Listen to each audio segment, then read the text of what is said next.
Hey IB Warriors, welcome back to IB with Etify, your go-to place for surviving the IB Marathon. Today we're diving into Criterion C for your personal project, which can feel like trying to reflect on your entire life during a coffee-fueled 3 a.m. session. No, I'm just kidding, you have a great guide on the side, so don't worry, I've got the tips to make sure your reflections are less I learned stuff, and more. Look at all this personal growth.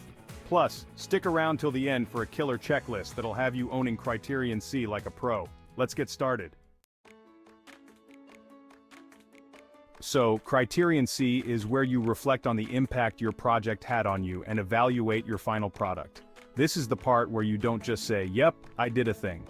You actually explain how this thing helped you grow as a learner, and whether it turned out as epic as you envisioned. Think of it like you're writing the director's commentary for your own project.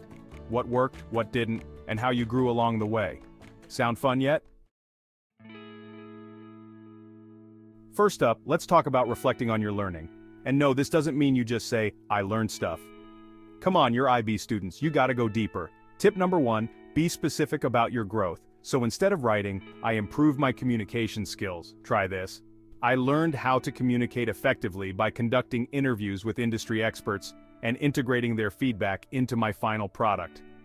Boom! Specific, actionable, and detailed. For example, if you were working on creating a 3D model using Blender, mention how you started as a complete noob, like not even knowing how to rotate an object, and ended up creating a room that could rival IKEA catalog images. Tip number 2, challenges equal growth. Don't be afraid to show your struggles. Maybe you set out to design an app, but halfway through, your code crashed more times than your willpower during exam week. Talk about it. Reflect on how these roadblocks made you a better problem solver. You can say, "Initially my app was supposed to have 3 features, but due to time constraints and technical difficulties, I had to adapt and focus on perfecting 1 feature." It shows adaptability, which IB loves. Tip number 3, be honest. If something didn't go as planned, don't hide it. Let's say you aim to build a sustainable transport proposal for your school, but the headmaster politely told you, "Thanks, but no thanks." Use that to reflect on how you handled setbacks and what you learned from the rejection. The key is to explain how these experiences shaped you, not just as a student, but as a person.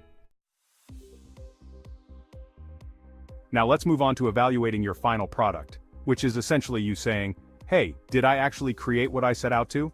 This part is not just about patting yourself on the back for a job well done, but about looking critically at what you did. Tip number 4, compare to your success criteria. Remember those success criteria you lovingly wrote down ages ago? Yeah, now's the time to bring them back. When you're evaluating your product, measure it against those. Did your product meet your criteria? For instance, if your project was a short film, and one of your criteria was engaging storytelling, reflect on how you worked to make the plot compelling and kept viewers glued to their seats. Did your plot twists leave them gasping, or did it need a little more punch? Tip number 5, provide evidence. Back up your evaluation with examples. If you designed an app, don't just say, "The app works well." Show it. Say something like, "The feature allowing users to track their carbon footprint worked seamlessly, and initial user feedback indicated a 90% satisfaction rate." If it didn't work, explain what went wrong and why. The goal is to be honest and thorough. It's like a detective uncovering all the details of what went right and what could have gone better. Tip number 6, growth isn't just for plants. Remember, growth isn't just about the final product. Maybe you grew more from the journey than the destination. Maybe you failed spectacularly, but learned more about time management, collaboration, or even how to deal with failure than you expected. That's what you want to reflect on. Alright, let's quickly cover a few things not to do. Don't be vague. "I learned a lot," or "I faced challenges" isn't gonna cut it. Instead, go deep. For example, when developing my game design, I struggled with coding the AI feature, which forced me to learn about recursive algorithms, something I hadn't encountered before. Now that's the level of reflection you want. Don't skip the evaluation. Sometimes we're so caught up in finishing the product that we forget to actually sit down and ask, "Did this even work?" Take the time to critically evaluate your product. Did it meet your standards? Did it meet anyone's standards? If it didn't, what would you do differently? Now, as promised, here's the checklist to keep you on track when you're reflecting. Have I explained how my project impacted my learning?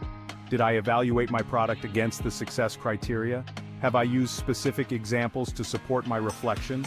Did I discuss the challenges I faced and how I overcame them? Did I reflect on how I grew as a person and as a learner? And there you have it, folks. Everything you need to ace Criterion C like a pro.